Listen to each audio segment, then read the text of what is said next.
Right Bihar లో రాజకీయ పరిణామాలు వేగంగా మారుతున్నాయి. బ్రేకింగ్ న్యూస్ చూస్తున్నాం. జేడీయూ అధినేత నితీష్ కుమార్ ఆర్జేడీతో పొత్తును వదిలిపెట్టి బీజేపీతో మళ్లీ చేతులు కలిపి కొత్త ప్రభుత్వాన్ని ఏర్పాటు చేస్తారని జోరుగా ఊహాగానాలు వినిపిస్తున్న నేపథ్యంలో నితీష్ ఆ దిశగా అడుగులు వేయడం ఆసక్తికరంగా మారింది.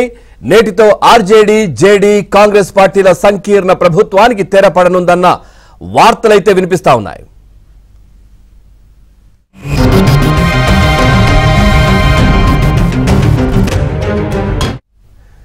ఇక జేడీయూ ఎమ్మెల్యేలను నితీష్ పాట్నాకు పిలిపించారు. ఇవాళ సీఎంగా రాజీనామా చేయనున్న నితీష్ అనంతరం బీజేపీ మద్దతుతో కొత్త ప్రభుత్వాన్నైతే ఏర్పాటు చేయనున్నట్లయితే తెలుస్తా ఉంది.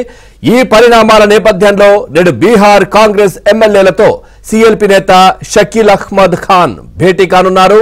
మరోవైపు ఆర్జేడీ నేత తేజస్వి యాదవ్ తో ఆ పార్టీ ఎమ్మెల్యేలు ఇప్పటికే సమావేశమయ్యారు. మరోవైపు నేడు పాట్నాలో బీజేపీ ఎంపీలు, ఎమ్మెల్యేలు సమావేశం కానున్నారు.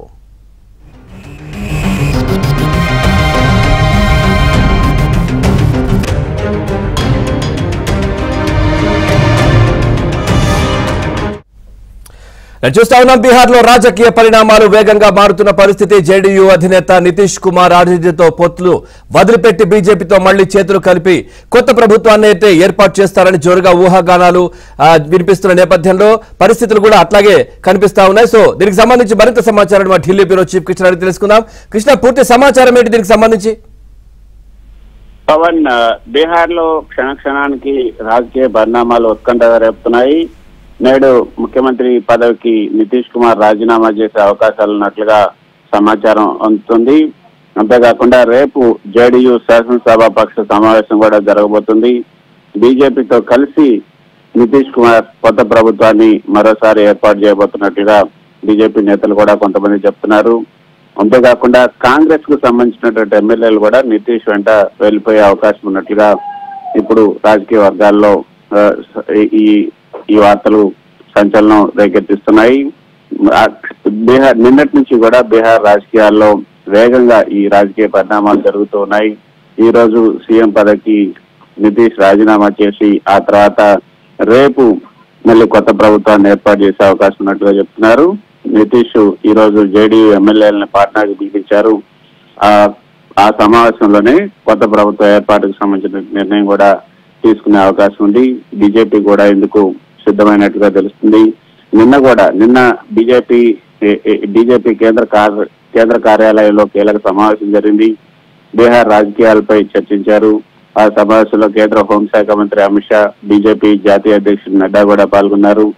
బీహార్ లో జేడీతో కలిసి ప్రభుత్వాన్ని ఏర్పాటు చేసే దిశగా ఆ యొక్క సమావేశంలో చర్చలు జరిగినట్టుగా తెలుస్తుంది.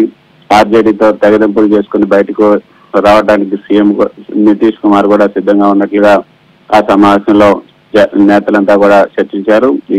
ఈ పరిణామాల నేపథ్యంలో బీజేపీ చేపట్టాల్సినటువంటి చర్యలు, మంత్రివర్గ కూర్పుకు సంబంధించినటువంటి అంశాలపై కూడా నిన్న జరిగినటువంటి సమావేశంలో చర్చించారు.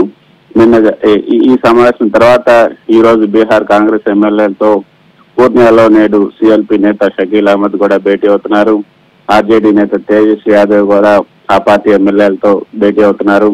నేడు పాట్నాలో బీజేపీ ఎంపీలు, ఎమ్మెల్యేలంతా కూడా సమావేశమవుతున్నారు. కొత్త ప్రభుత్వ ఏర్పాట్లలో నేపథ్యంలో ఈ యొక్క సమావేశాలను ఏర్పాటు చేస్తున్నారు. మరో ముఖ్యమైనటువంటి పరిణామం కూడా జరిగింది. కాంగ్రెస్ అగ్రనేత రాహుల్ గాంధీ నేతృత్వంలో భారత్ జోడో న్యాయయాత్ర ఈ నెల 30వ తేదీన బీహార్ లో ప్రవేశించబోతుంది. ఈ యాత్రలో పాల్గొనాలని ఇప్పటికే నితీష్ కుమార్ ని మల్లికార్జున్ ఖర్గే ఆహ్వానించారు. దీని గురించి సోనియా గాంధీ నిన్న ఆయనతో ఫోన్ లో మాట్లాడడానికి కూడా ప్రయత్నించారు. కానీ ఆ ఫోన్ కాల్స్ అన్నింటినీ కూడా నితీష్ కుమార్ పట్టించుకోలేదు. రాహుల్ యాత్రలో పాల్గొనకూడదని కూడా ఆయన ఇప్పటికే నిర్ణయించుకున్నట్టుగా తెలుస్తుంది. అందుకే ఈ నేపథ్యంలోనే ఇక అక్కడ సంకీర్ణ కూటమి కూలిపోనుందన్న ఊహాగానాలకైతే మరింత బలం చేకూరిందనే చెప్పొచ్చు.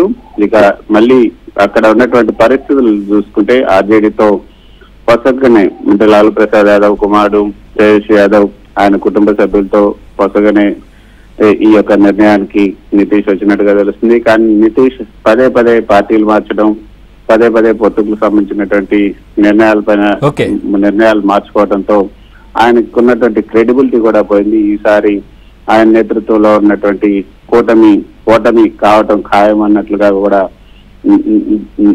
ఈ యొక్క వార్తలు వస్తున్న నేపథ్యంలో ఇప్పుడు నితీష్ కుమార్ ఏ నిర్ణయం తీసుకోబోతారనేది కూడా చూడాలి. నితీష్ ని ఎలాగైనా ఎన్డీఏ కూటమిలోకి తీసుకురావాలని మోదీ అదేవిధంగా అమిత్ షా భావిస్తున్నారు. ఎన్డీఏ కూటమిలోకి నితీష్ వస్తే ఇండియా కూటమికి సంబంధించి ఏదైతే మిత్రపక్షాలందరినీ అంటే విపక్షాలందరినీ ఏకం చేయడానికి నితీష్ చేసినటువంటి ప్రయత్నం, ఆ నితీషే ఇప్పుడు ఎన్డీఏ కూటమికి వస్తే ఇండియా కూటమి అన్నది ఉండకుండా పోతుంది.